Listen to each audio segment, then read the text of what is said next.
brought to you by Infinix. आज पगली उदास है, इसके इन्फिनिक्स स्मार्टफोन्स की सेल मिस हो गई ना।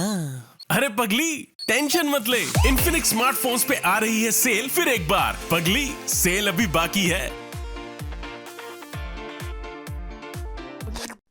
नेता नगरी के इस सत्र में बात होगी राहुल गांधी के नेतृत्व में चल रही कांग्रेस की भारत जोड़ो यात्रा की, जो अब महाराष्ट्र में पहुंच चुकी है। हम लोगों ने कुछ हफ्ते पहले विस्तार से इस यात्रा पर चर्चा की थी। तब से अब तक यात्रा तेलंगाना और महाराष्ट्र ये दो लेग और पूरे कर चुकी है, कर्नाटक के बाद। इस बातचीत में हमारे साथ हैं राजदीप सरदेसाई, आदेश रावल और राहुल श्रीवास्तव। राजदीप जी, सबसे पहले आपसे बात करेंगे। आपके होम स्टेट में यात्रा है, किस तरीके की मैसेजिंग देने की कोशिश हो रही है, कौन से टॉपिक पिक किए जा रहे हैं, जो आप देख रहे हैं कांग्रेस की सोशल मीडिया और कम्युनिकेशन टीम जो वीडियो रिलीज कर रही है। एक वहां पे भगत सिंह ग्रुप बना लिया गया है, उसके साथ एक इनफॉर्मल चिट चैट है।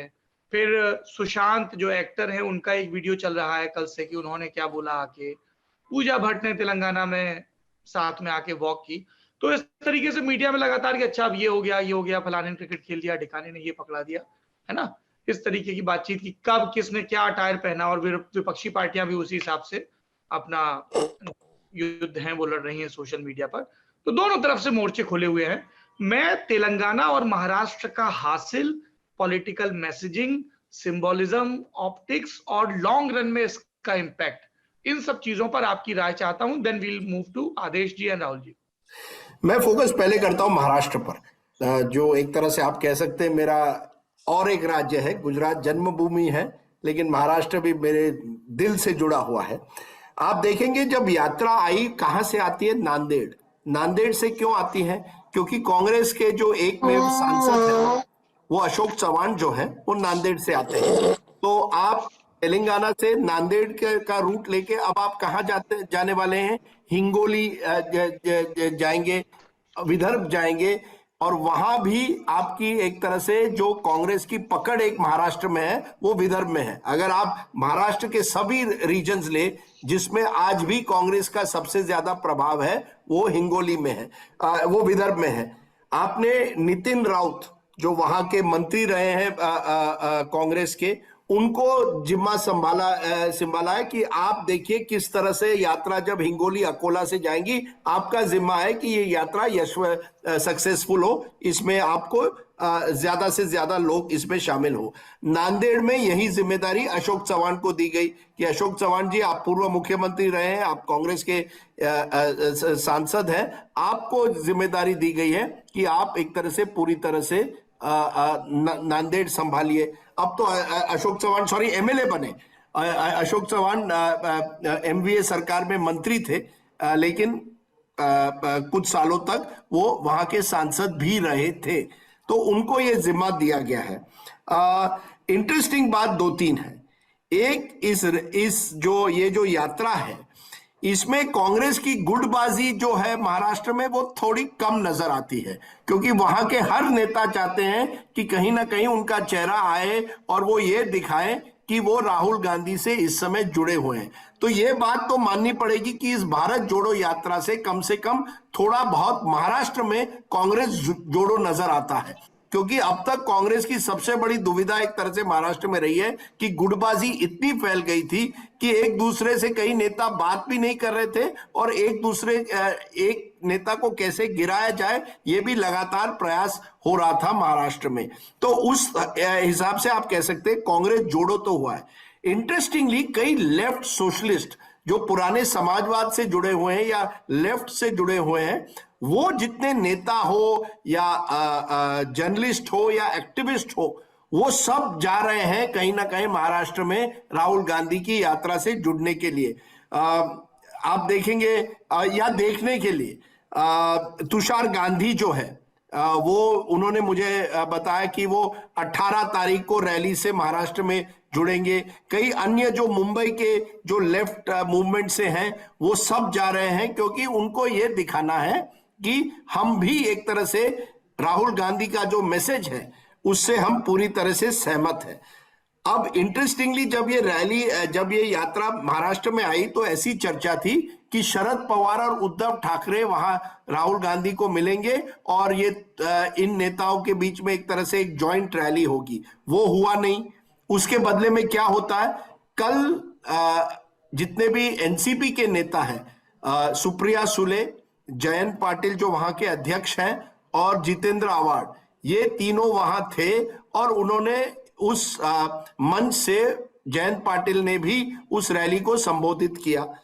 आज आदित्य ठाकरे गए हैं और वो राहुल गांधी के साथ हाथ में हाथ मिलाकर वहां चल रहे थे। एक और मैसेज देने की कोशिश है कि हमारी जो महाविकास आघाड़ी है, जिनको महाराष्ट्र के कांग्रेस नेता और अध्यक्ष जो है नाना पाटोले ने खुद पिछले हफ्ते कहा था ये अननेचुरल अलायंस था, उस माहौल में उन्होंने एक मैसेज देने की कोशिश की है कि अभी भी हम जिंदा हैं।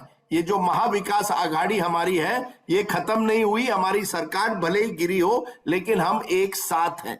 तो और इंटरेस्टिंगली सुप्रिया सुले, आदित्य ठाकरे और राहुल गांधी तीनों नेक्स्ट जनरेशन के नेता हैं, यानी तीनों एक तरह से आप कह सकते हैं वंशवाद की राजनीति का आरोप लगता है, लेकिन तीनों नेताओं को एक यंगर जनरेशन माना जाता है, जनरेशन नेक्स्ट अपनी अपनी पार्टीज में। तो ये तीनों नेता जो हैं एक साथ मंच पर कल सुप्रिया सुले, आज आदित्य ठाकरे राहुल गांधी से जुड़ने के बाद एक मैसेज देना चाहते हैं कि हम, हमारी, भले ही जो बाकी नेता कहें, हमारी आघाड़ी एक साथ है। अब प्रॉब्लम यह है महाराष्ट्र में कि ये यात्रा केवल उन एरियाज में इस समय जा रही है जहां कांग्रेस मजबूत है, उनकी पकड़ है। ये यात्रा इस समय ना पश्चिम महाराष्ट्र में आ रही है, ना उत्तर महाराष्ट्र में आ रही है, ना कोंकण मुंबई की तरफ आ रही है। तो महाराष्ट्र जैसे बड़े राज्य में ऐसे कई रीजन्स हैं जहां ये यात्रा नहीं आ रही है, ना ही उसका कोई प्रभाव नजर आता है। और रही आखिर में तेलंगाना की बात, आप देखेंगे तेलंगाना में जरूर उसी तरह से बड़े जोर शोर से वीडियोस बनाए गए हैं, प्रचार किया गया है, लेकिन जब चुनाव हुआ, मुंगोडे का चुनाव, वहां कांग्रेस की डिपॉजिट जब्त हो गई। तो इसके लिए कुछ आलोचक हैं जो प्राइवेटली कहते देखिए ये सब ठीक है, लेकिन हमें इलेक्शन के लिए तैयार कैसे हो, इस भारत जोड़ो यात्रा के बाद क्या हम इलेक्शन के लिए तैयार हो पाएंगे। एक तो है कि हमने कांग्रेस को जोड़ा है, एक तो है कि हमें उस लोकल एरियाज में हेडलाइंस मिल रहे हैं, फोटोग्राफ्स हो रहे हैं, फेसबुक पोस्ट हमारे धीरे धीरे वायरल हो रहे हैं, ये सब ठीक है, लेकिन इसका चुनाव पर कितना असर होगा। तो महाराष्ट्र में भी यह सवाल उठाया जा रहा है क्योंकि वहां भी 2-3 महीनों में म्युनिसिपल चुनाव हो रहे हैं, बड़े अहम चुनाव है। कांग्रेस की क्या भूमिका रहेगी, कांग्रेस कितना असर कर पाएगी, ये सब बड़े सवाल है। लेकिन yes, in terms of optics, photographs, in terms of messaging, मुझे लगता है कांग्रेस ने एक मैसेज तो कम से कम अपने वर्कर्स को दिया है कि हम एक साथ हैं, और राहुल गांधी को एक तरह से सेंटर स्टेज पर इस यात्रा ने ऑपोजिशन स्पेस में लाया है। एक ऐसे समय जहां ममता बनर्जी कुछ नहीं कह रही इस समय मोदी जी के खिलाफ, जहां अन्य नेताओं पर भी इस तरह के आरोप लग रहे हैं कि वो चुप है। महाराष्ट्र में भी ये आरोप लग रहा है कि अजीत पवार कहां है। अजीत पवार बिल्कुल चुप रहे हैं पिछले कुछ महीनों से, उन पर भी आरोप लग रहा है कि क्या उन्होंने कोई बैकरूम डील कर दी है बीजेपी के साथ। एक शरद पवार की तबीयत ठीक नहीं है, इसलिए वो नहीं जा पाए, वो ज्यादा घूम नहीं रहे इस समय, उनकी तबीयत बिल्कुल ही ठीक नहीं है इस समय। राहुल गांधी इसलिए कम से कम उस ऑपोजिशन स्पेस के एक तरह से नेता बन गए। जब आज आदित्य ठाकरे जाते हैं, आप देखिए यही राहुल गांधी 2019 में शिवसेना के साथ जाना ही नहीं चाहते थे, एमवीए अलायंस करना ही नहीं चाहते थे, उन्होंने इस पर एक तरह से अपनी वीटो की थी। आज समय बदल गया है, Rahul Gandhi is ready to go with Prashant Bhushan in Telangana, जिन्होंने अन्ना एजिटेशन से जुड़े हुए थे, उनके साथ है, और महाराष्ट्र में आदित्य ठाकरे के साथ है। So in a way this is a new pragmatic कि जो भी हमारे साथ आना चाहे हम उनको जोड़ने के लिए तैयार है। So it's a very interesting phase which is there in Indian politics कि कांग्रेस जो है एकला चालो रे के बजाय अब लोगों को जोड़ने की कोशिश कम से कम अपने अलायंस में करने की कोशिश कर रही है। आदेश कह रहे हैं कि राहुल गांधी भारत जोड़ो यात्रा में जो ब्रेक का दिन होता है, राजदीप ने बताया कि उस दौरान वो गुजरात आ सकते हैं। आपके पास क्या जानकारी है इसके बारे में, मैं ये जानना चाहता हूं। और अब कांग्रेस में सत्ता समीकरणों में किस तरह का बदलाव आ रहा है। एक वर्ग था जो गांधी परिवार की अनिच्छा से या सदारत से कि ये रिलक्टेंट लीडर हैं, है ना, सोनिया जी कार्यवाहक अध्यक्ष हैं, राहुल सामने नहीं आ रहे हैं, और कई लोग कह रहे हैं और को मौका, तो सब तरह के खेमे थे जो इस्तीफों में, नाराजगियों में, मीटिंग न जाने में दिख रहा था। क्या उनको अब मोमेंटम बनते दिख रहा है? तो मेरा सवाल यह है कि कांग्रेस अंदर से, कांग्रेस के सब खेमे इस भारत जोड़ो यात्रा के इम्पैक्ट को किस तरह से देख रहे हैं? This is point 1। Point 2, Telangana और कर्नाटक दो ऐसे स्टेट हैं, कर्नाटक जिसमें वो डायरेक्ट चैलेंजर हैं बीजेपी रिजीम के, बीजेपी रूलिंग पार्टी है वहां पे। तो जो वहां पर जर्नलिस्ट कवर कर रहे थे उन्होंने कहा कि साहब बड़ा सपोर्ट दिख रहा है कर्नाटक में, तो एक एंटी इनकम्बेंसी वाला भी जो समूह है वो आके जुड़ रहा है।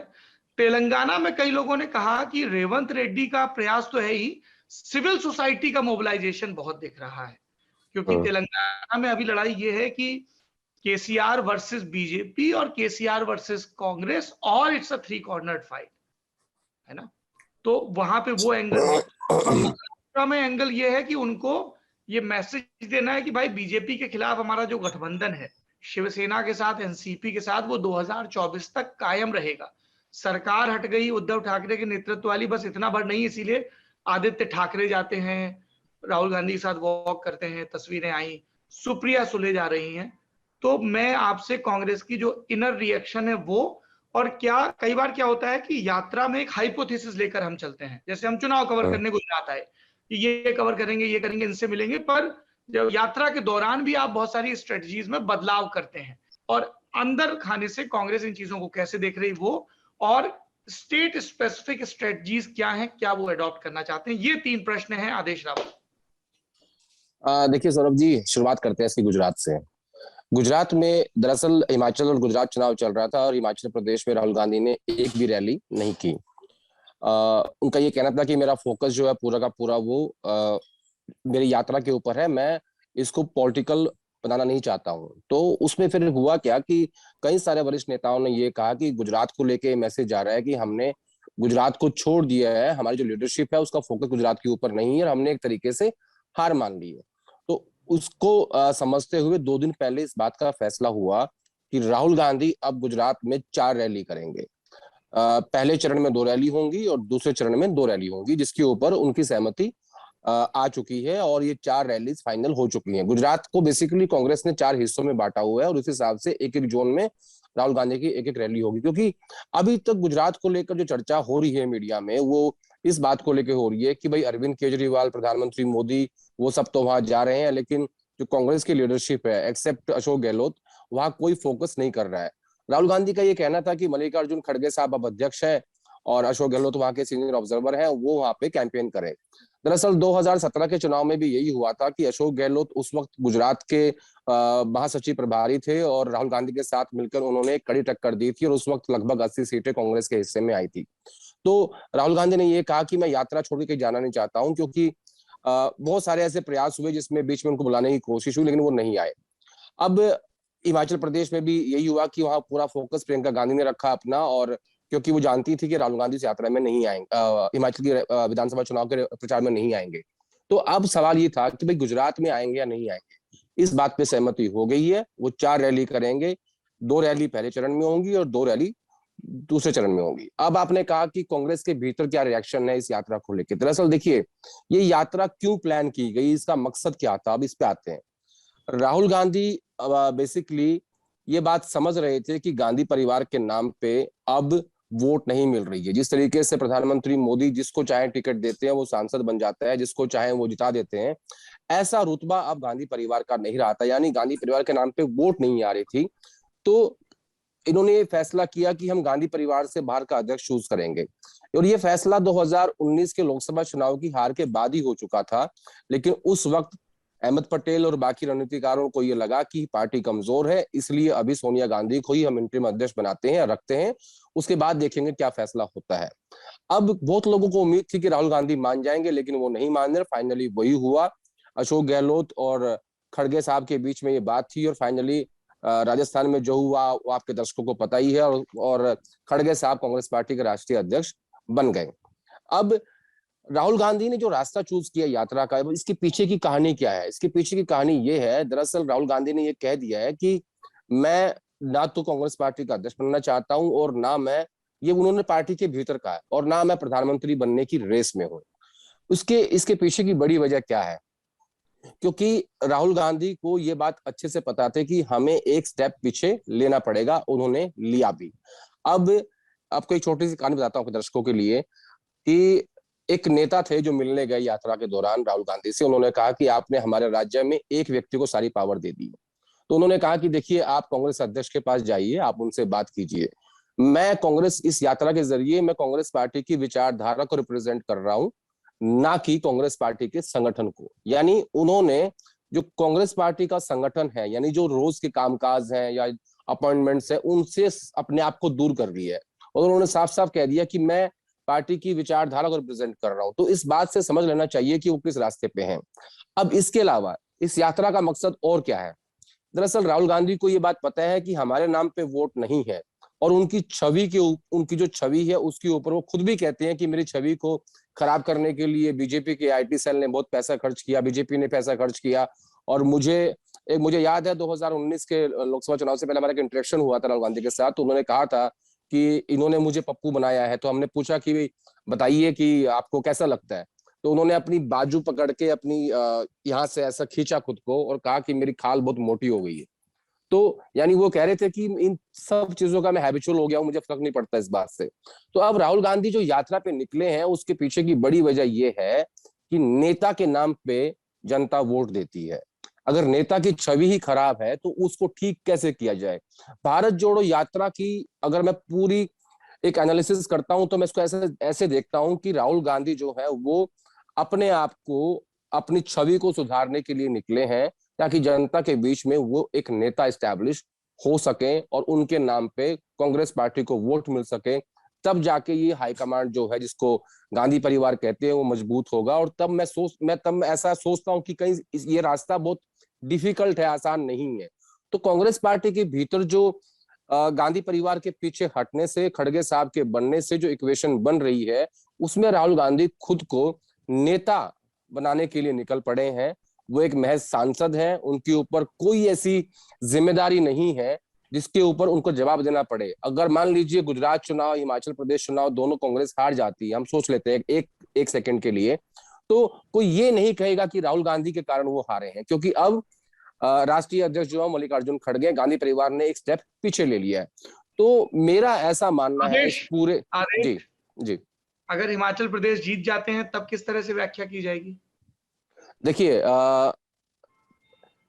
खड़गे साहब अध्यक्ष हैं, नो डाउट, लेकिन इसकी व्याख्या फिर ऐसे होगी कि जो प्रियंका गांधी उत्तर प्रदेश चुनाव हारी थी, उनको क्रेडिट देने की कोशिश होगी, क्योंकि जितने सेक्रेटरीज उनके साथ काम कर रहे थे उत्तर प्रदेश में, उन सबको प्रियंका गांधी ने वहां लगाया। और छत्तीसगढ़ के मुख्यमंत्री भूपेश बघेल और प्रियंका गांधी और राजीव शुक्ला, इन तीन लोगों ने मिलकर कमान संभाली हुई थी। ये सबको पता है कि राजीव शुक्ला बहुत क्लोज है प्रियंका गांधी के, भूपेश बघेल बहुत क्लोज है प्रियंका गांधी के। राहुल गांधी ने वहां एक भी रैली नहीं की, एक बार भी वहां नहीं गए। तो जाहिर तौर पर जब इसका एनालिसिस हम अगले आपके कार्यक्रम में करेंगे, तो इसका क्रेडिट कहीं ना कहीं प्रियंका गांधी को देने की कोशिश होगी और दिया भी जाएगा, क्योंकि फिर ये कहा जाएगा खड़गे साहब ने क्या किया। दरअसल खड़गे साहब जो है ना, मैं विद ड्यू रिस्पेक्ट एक बात कहना चाहता हूँ, खड़गे साहब राष्ट्रीय अध्यक्ष जरूर हैं, लेकिन मेरे हिसाब से वो एडमिन हेड है, सीईओ नहीं। तो ये जो एक स्टेप पीछे लेने की बात थी गांधी परिवार की, जो बार बार प्रेशर बन रहा था कि आपके नाम से वोट, जो G23 बना था उसकी मांग क्या थी? ये तो थी कि आप एक स्टेप पीछे लीजिए। और कई नेताओं ने खड़गे साहब के अध्यक्ष बनने के बाद ये बात कही भी, जो G23 में आते थे, कि भैया आखिरकार हमारी बात मान ली गई। तो अब आप समझिए कि अगर हिमाचल प्रदेश चुनाव जीत जाएंगे उसके क्या रिपरकशंस होंगे, क्या पार्टी के अंदर फायदा होगा, और गुजरात अगर हार जाएंगे तो क्या होगा। अब क्योंकि गुजरात में राहुल गांधी, सवाल यह है कि अगर हिमाचल में हार गए तो फिर क्या प्रियंका गांधी की नेतृत्व क्षमता पर सवाल उठेगा, जैसे उत्तर प्रदेश की भयानक हार के बाद उठा? बिल्कुल उठेगा, क्यों नहीं उठेगा? क्योंकि इसलिए उठेगा क्योंकि आपने वहां रैलीज की, आपने अपनी पूरी टीम लगाई, आपने अपना पूरा सिस्टम वहां झोंक दिया, पूरी ताकत झोंक दी। जो ऐसा नहीं हो सकता ना कि जो अच्छा अच्छा है वो मेरा है और जो कड़वा है वो आपका नहीं है, वो तो पॉसिबल नहीं है ना। तो जाहिर तौर पर सवाल उठेंगे, और इसीलिए मुझे लगता है कि ये तय कर लिया इन लोगों ने कि भैया आप हिमाचल देख लीजिए, मैं यात्रा देख लेता हूँ, आपके साथ खड़गे साहब भी हैं, भूपेश बघेल भी हैं, अशोक गहलोत काम कर रहे हैं गुजरात में।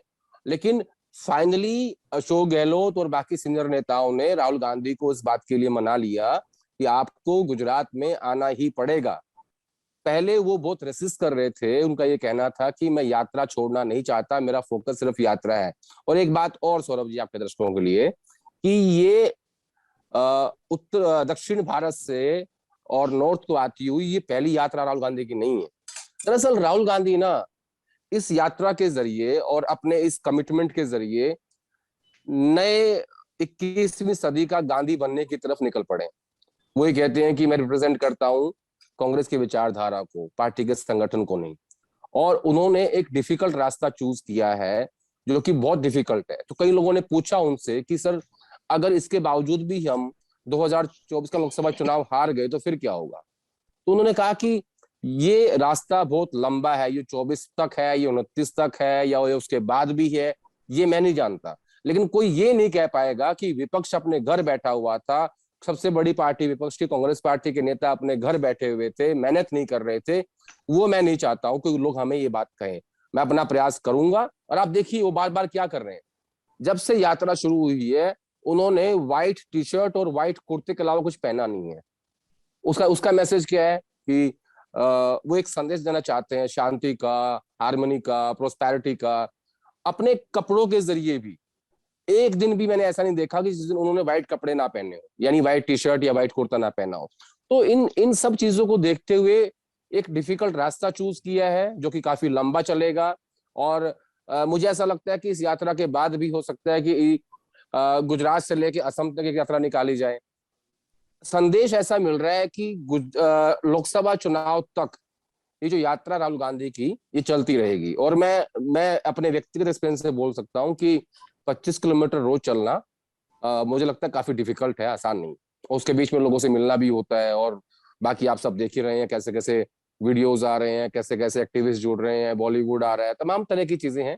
लेकिन कुल मिला के कांग्रेस पार्टी के पास, राहुल गांधी के पास खोने के लिए कुछ नहीं है। यात्रा का फायदा ही होगा, नुकसान कुछ नहीं। जी, मैं ये जानना चाह रहा हूँ राजदीप सरदेसाई जी की जो आपके बुजुर्ग दोस्त हैं मल्लिकार्जुन खड़गे, उनका बतौर कांग्रेस अध्यक्ष कार्यकाल कैसा चल रहा है? किस तरह की चुनौतियां पेश आ रही हैं? हिमाचल प्रदेश में वो गए थे 2 सीटों पर, वो सीटें ऐसी हैं जिनको कांग्रेस का स्ट्रॉन्ग होल्ड माना जाता है, जिसमें एक तो वीरभद्र सिंह के बेटे विक्रमादित्य की सीट है, शिमला रूरल, है ना? तो क्या वो फैसले ले पा रहे हैं? क्योंकि मुझे आदेश रावल जैसे मित्रों ने बताया कि अब कोई अगर कांग्रेस के किसी डिस्प्यूट को लेकर जाता है राहुल के पास, तो राहुल कहते हैं कि भाई जाइए कांग्रेस अध्यक्ष से बात करिए इस बारे में।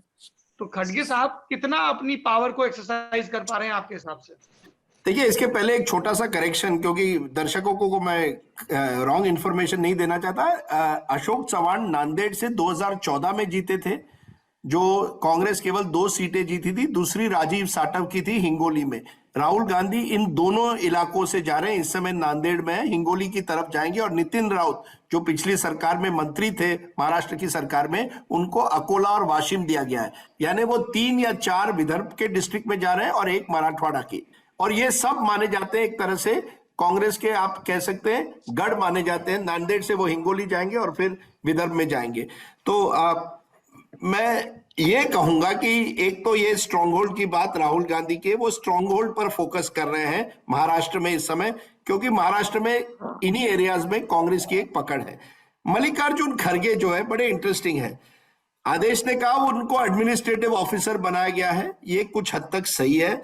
ऐसा नहीं है कि वो बहुत बड़े निर्णय ले रहे हैं, लेकिन आप ये भी जानिए कि कांग्रेस एक ऐसी पार्टी है कि जैसे किसी को आप अध्यक्ष बनाते हैं, लोग उनकी तरफ आते ही आते हैं। अगर आज आप खड़गे जी के घर जाए शाम को, तो लोग वहां होते हैं। कई राजस्थान से आए हैं, गुजरात से आए हैं, कुछ टिकट सीकर्स कर्नाटक से आते हैं। ऐसा नहीं है कि लोगों को लगता है कम से कम हम खड़गे जी तक पहुंच सकते हैं। उनकी सबसे बड़ी तकलीफ क्या थी? जब राहुल गांधी अध्यक्ष थे, वो राहुल गांधी के घर तक भी नहीं पहुंच पाते थे। अब तो कम से कम एक ऐसा व्यक्ति है जिनके दरवाजे तक आप पहुंच सकते हैं। अब खरगे जी ने, एक व्यक्ति है नासिर हुसैन, नासिर हुसैन कांग्रेस के एमपी हैं राज्यसभा से, कर्नाटक से। उनको एक तरह से पढ़े हुए हैं राजदीप जी, जी जवाहरलाल नेहरू विश्वविद्यालय के पढ़े हुए हैं। हाँ, और उनको एक तरह से वहां ऑफिस इंचार्ज बनाया गया है। तो उनका कहना है कि हम धीरे धीरे हफ्ते में एक बार एक जनसंपर्क शुरू करेंगे, कोई भी उस दिन आकर खरगे जी को मिल सकता है। हम चाहते हैं कि खरगे जी कांग्रेस ऑफिस आए, वहां बैठे कम से कम दो घंटे। आपको ताजुब होगा, इतने सालों में जब सोनिया गांधी और राहुल गांधी थे, आदेश शायद इस बात का वाकया देंगे, ऑफिस ही खुला नहीं था, ऑफिस ही नहीं आते थे, या तो तुगलक रोड जाना पड़ता था या 10 जनपद जाना पड़ता था। कांग्रेस ऑफिस में जो सोफा थी, अध्यक्ष के ऑफिस में जो सोफा है, वहां उन्होंने देखा बिल्कुल वो एक तरह से वेरी वेरी डर्टी, वहां कुछ नहीं इंतजाम था। अब खरगे जी के आने से कम से कम साफ सफाई हुई है, ताला खोला गया है, और कम से कम एक ऐसे अध्यक्ष हैं जो पार्टी ऑफिस में बैठ सकते हैं। उनके पास एग्जीक्यूटिव पावर्स नहीं होंगे, लेकिन आप जानिए कम से कम एक कम्युनिकेशन हो रहा है। और अगर जैसे आप कह रहे हैं हिमाचल में कल जीतते हैं, तो खरगे जी जरूर कहेंगे come on, I am a lucky mascot, मैं आ गया और कम से कम एक चुनाव तो जीते हैं। खरगे जी का रोल इस समय is very limited, he is not, doesn't keep very well. वो हर राज्य में जाकर एक बार राहुल गांधी के साथ, बड़ी इंटरेस्टिंग है, कल वो महाराष्ट्र में थे और उन्होंने पटका जो है, क्योंकि उनकी वो मराठी भी जानते हैं, वो पटका खुद बांध रहे थे, सुप्रिया सुले ने उनको मदद की, लेकिन वो वहां बताना चाहते हैं I have a Maharashtra connection. Telangana गए, he has a Hyderabad connection. So Kharge ji is trying to build a space for himself, एक जगह अपनी बनाने की कोशिश कर रहे हैं अपने लिमिट्स में। देखिए, ये पुराने कांग्रेसी नेता जानते हैं कि हम ज्यादा अपने आप को प्रोजेक्ट नहीं कर सकते, अगर ज्यादा प्रोजेक्ट करें तो प्रॉब्लम होगा। तो वो बड़े सोच समझकर, बड़े वेरी वेरी केयरफुली, बहुत केयरफुली अपने कदम उठा रहे हैं। उनमें मुझे नहीं लगता वो ताकत है कि वो किसी को चैलेंज करे। But interesting will be Karnataka, क्योंकि जब कर्नाटक के चुनाव होंगे 5 महीनों में, खरगे जी वहां क्या रोल अदा करेंगे। मैं बंगलोर में था पिछले हफ्ते, हर पोस्टर पर खरगे जी के बड़े बड़े पोस्टर हैं। अब ऐसे राज्य में जहां कांग्रेस की गुटबाजी है, जहां सिद्धरामैया फैक्शन है, जहां शिव कुमार फैक्शन है, खरगे जी का क्या रोल होगा, दोनों को साथ ले पाएंगे। इफ कांग्रेस विंस कर्नाटका, जो आज की तारीख में कांग्रेस के जो लोगों को लगता है पूरी उम्मीद है, then I think Kharge ji stature will rise within the party. क्योंकि फिर लोग कहेंगे, देखिए कम से कम खरगे जी अपने होम स्टेट को जीते हैं। लेकिन कांग्रेस के हाल जो है ना, is dependent mainly therefore on how they can fight in Karnataka and beyond. उनकी सबसे ज्यादा उम्मीदें आज कर्नाटक पर सीमित है। राहुल गांधी की भारत जोड़ो यात्रा चलती रहेगी, विचारधारा उनको आगे बढ़ा रहे, उसमें एक बड़ा रोल है सचिन राव का। आप जानिए, लोग पूछते कौन है सचिन राव। ये जो यात्रा है, इसमें जो ये विचारधारा, जो जिस तरह से उसकी क्या डिजाइन क्या होनी चाहिए, उसमें सचिन राव जो है, जो हर महीने एक गांधी जी पर एक कार्यक्रम करते हैं वर्धा में, और संदेश मैगजीन जो है उनसे जुड़े हुए हैं, कांग्रेस से जुड़े हुए, वर्किंग कमेटी के भी मेंबर, मुझे लगता है उनको बुलाया गया था।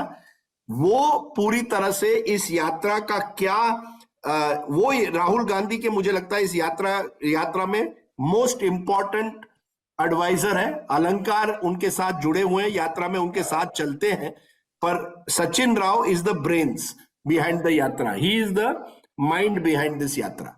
राजदीप जी, आपने एक व्यक्ति को माइंड कह दिया है, आप देखिएगा कांग्रेस के कम्युनिकेशन डिपार्टमेंट के लोग तेल पानी लेके आपके ऊपर ना चढ़ जाएं। नहीं, इज दैट राइट? नहीं, Jairam Ramesh is the media in charge और बड़े इफेक्टिवली अपनी बात रख रहे हैं।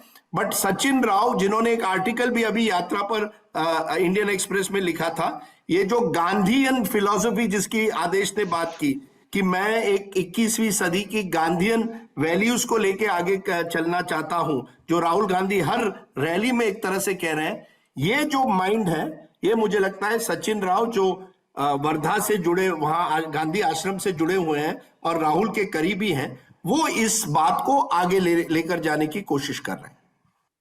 जी, और ये बात तो पूरी तरह से सत्य है कि जब आप चर्चा, पर्चा और खर्चा, जो लोहिया जी का सिद्धांत था, तो आप चर्चा में रहें, ये बड़ा जरूरी है राजनीति के। इसीलिए कोई नोट पर गणेश लक्ष्मी की तस्वीर छापने की बात करता है, कोई पूरे गुजरात को बनाने की बात करता है, और कोई कहता है कि साहब हम तो भारत को जोड़ने आए। सबके अपने अपने जनता के दरबार में दावे हैं। राहुल श्रीवास्तव जी, आपकी टिप्पणी and then we'll close this session. Sir देखिए, ये भारत जोड़ो यात्रा जो है, जब ये खड़गे साहब आए थे, आदेश ने वही बात कही, तब मैंने एक बात कही थी उस समय पे कि खड़गे साहब को लाया गया है पार्टी को रूल करने के लिए, जबकि रिवाइवल के लिए कांग्रेस को कुछ और चाहिए। तो राहुल गांधी का जो अटेम्प्ट है वो एक रिवाइवल कैटेगरी में आ सकता है। एडमिनिस्ट्रेटिवली पार्टी खड़गे साहब चलाएंगे, जिसे कहते हैं ना कि to get your hands dirty. वो जो गंदे गंदे काम करने होते हैं पार्टी में अध्यक्ष को, थोड़े थोड़े अच्छे भी बेनिफिट होते हैं कि जब आप जाते हैं कहीं तो आपको थोड़ा गति ऊंची मिलती है, आपको चार्टर प्लेन मिल जाता है, इस टाइप के बेनिफिट होते हैं। लेकिन एक बात जरूर है, discovery of India Jawaharlal Nehru ने 1944 में लिखी थी, 46 में छपी थी, अहमदनगर जेल से थी। कहीं ना कहीं कोई भी नेता अगर कहीं चलता है या एक ऐसे एक्शन में आता है, तो कहीं ना कहीं उसका डेफिनेट एक पॉलिटिकल इंपैक्ट होएगा। इसमें कुछ नेगेटिव्स है कि राहुल गांधी यात्रा पे निकले हैं पार्टी को रिस्टोर करने के लिए, उसकी विनेबिलिटी, एक आदेश ने कहा कि वो गांधी परिवार की विनेबिलिटी को इंप्रूव करने के लिए चले हैं, नंबर 2। तो अगर ये विनेबिलिटी पार्टी की और गांधी परिवार की विनेबिलिटी बढ़ाने के लिए चले हैं, तो उसके अंदर वो गैरीबाल्डी होंगे कि वो आलू का बोरा लेकर के कांग्रेस को जिता करके खेत जोतने चले जाएंगे। ये एक क्लॉज है। तो इसमें एक परेशानी है कि कांग्रेस में अभी हालत क्या है। देखिए कि राहुल गांधी पार्टी को रिवाइव कर रहे हैं, गांधी परिवार को रिवाइव कर रहे हैं, जीत के लिए आगे ले जाना चाहते हैं, वो प्रधानमंत्री नहीं बनना चाहते। मल्लिकार्जुन खड़गे हैं पार्टी के अध्यक्ष, वो प्रधानमंत्री नहीं बनना चाहते। ये एक डिलेमा है, इसको एड्रेस करना होगा कि भाई नेता चाहिए। दूसरा, इसके अलावा अगर आप आगे चलें तो चैलेंजेस आएंगे अभी। अब ये जब उत्तर भारत में ये जो विंध्या के ऊपर आएगी, तो यात्रा में यहाँ पे पोलराइजेशन का मुद्दा बहुत है। वो जो hate factor Rahul Gandhi south में और महाराष्ट्र में लगातार कह रहे हैं, यही हेट फैक्टर जिसको आप कह रहे हैं, उसी पोलराइजेशन पे जिसमें पॉपुलेशन इन्वॉल्व होती है, वो वोटर बीजेपी के साथ गया है, तो वहां क्या रिस्पॉन्सेज होते हैं। उसके अलावा अगर आप देखिए तो कहीं ना कहीं मैं कहूंगा कि राहुल गांधी ने एक चीज तो कर दी है कि कांग्रेस के लिए कहा जाता था सबसे पहले कि सेंटर, स्टेट, डिस्ट्रिक्ट और ब्लॉक, कोई सामंजस्य नहीं है। आज की तारीख में इसके पूरे ऑर्गेनाइजेशन को अगर आप देखें यात्रा के, तो I can say that there is tremendous amount of synergy. जो सिनर्जी लेवल है वो सेंटर, पार्टी के केंद्र और राज्य और इन सब में बेहतरी डेफिनेटली हुई है। कार्डर मोबिलाइजेशन की कैपेसिटी टेस्ट हो रही है। कर्नाटक जैसे राज्य में अगर आप देखें तो तमाम डिफरेंसेस के बावजूद सिद्धरामैया और डीके शिव कुमार साथ चल रहे हैं। मल्लिकार्जुन खड़गे अध्यक्ष बनाए गए हैं, ये कर्नाटक में उनके लिए बेनिफिशियरी कांग्रेस के लिए हो सकता है 2023 में चुनाव में। आप देखिए योगेंद्र यादव, जैसे राजदीप ने मेंशन किया, उन्होंने ओबिचुरी लिख दी थी 2019 में कांग्रेस पार्टी की। वो अब कह रहे हैं कि ये यात्रा is to protect the India's constitution republic. इसके अलावा आप देखिए स्पॉन्टेनियस रिस्पॉन्सेज आ रहे हैं। राहुल गांधी को एक जेन्युइन इंसाइट मिल रही है, चाहे वो जितनी भी फिल्टर्ड हो, कहीं ना कहीं पब्लिक के अंदर से कि किस तरह से देश चलता है, कॉमन आदमी होता है। नेता के लिए ये एक बहुत जरूरी एक्सरसाइज होती है और एक रिवॉर्ड होता है। एक एलिमेंट बहुत इंटरेस्टिंग और है, reluctant politician, indifferent, attention issues. आपको याद होगा वो पिद्दी वाला मामला उठाया था हेमंत बिस्वा शर्मा ने कि अटेंशन क्राइसिस है, इंडिफरेंट है, लोगों से मिलते नहीं है। आप देखिए कि एक आदमी रोज 25 किलोमीटर चल रहा है, 3000 किलोमीटर चलेगा। कहीं बहुत सारे परसेप्शंस जो थे राहुल गांधी के बारे में, उनको डाइल्यूट करने की या डिसमेंटल करने की भी एक एक्सरसाइज हो रही है। लेकिन मैं इस सब के बावजूद मैं एक चीज और कहूंगा कि आज की तारीख में ये कहा जाता है कि तेलंगाना में चुनाव हार गए। मैं ये कहता हूं कि मान लीजिए अगर आज नरेंद्र मोदी, एलके आडवाणी, अमित शाह, राजनाथ सिंह कोई भी एक साउथ से नॉर्थ की यात्रा में निकलता है, उनको जरूरत नहीं है मानते हैं, लेकिन अगर वो ऐसे राज्य से गुजरता है जहां वो पिटा हुआ है, इतना पिटा हुआ है कि उसकी पिछली बार एक 19 सीटें आई थी, उसमें से 12 जा चुके हैं, तो क्या वो एक सीट हार गया या 2 सीट हार गया वो बेंचमार्क बन जाएगा उस यात्रा के इंपैक्ट का? I think the jury is out on that. उसके अलावा मैं ये भी कहना चाहूंगा कि अगर ये यात्रा राहुल गांधी सस्टेन कर लेते हैं तो कहीं ना कहीं इस बात का सवाल एक उठ रहा था, वेयर इज द ऑपोजिशन? ये पिछले कुछ सालों में लगातार उठता था। आई थिंक कहीं ना कहीं जिस तरह से अलायंस पार्टनर आ रहे हैं, कुछ नहीं आएंगे, कुछ आएंगे, आदित्य ठाकरे आए, सुप्रिया सुले आई, कहीं ना कहीं कांग्रेस की जो एक सुप्रीमेसी थी, ऑपोजिशन स्पेस थी, ऑपोजिशन के स्पेक्ट्रम में, शायद कांग्रेस को उसकी मदद मिलेगी। लेकिन क्या बीजेपी बहुत चिंतित है इस पूरे कैंपेन से? मैं एक बात कहूंगा कि बीजेपी की जो रीजनल प्लेयर्स के खिलाफ एक रणनीति रही है वो हमेशा ज्यादा नुकसान खाती रही है। कांग्रेस के खिलाफ इट हैज डन बेटर।